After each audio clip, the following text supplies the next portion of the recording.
عمائم زيفت من أجل دنيا، فيا بئس المعمم والعمائم.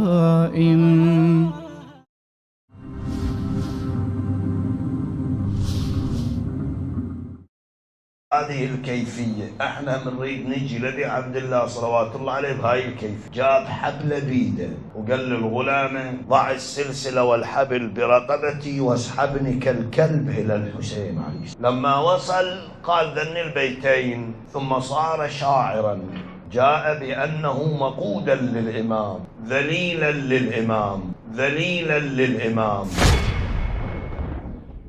وسأتعرض إليها الليلة وادخل الباب سجدا. جاء ذليلا للإمام، صار شاعر الحسين عليه السلام، اللي يقرأ شعره في مجالس لقضاء الحوائج. السيد عبد الله الشبر يقول ما قرأت قصيدة. إنما يفتري الكذب الذين لا يؤمنون بآيات الله،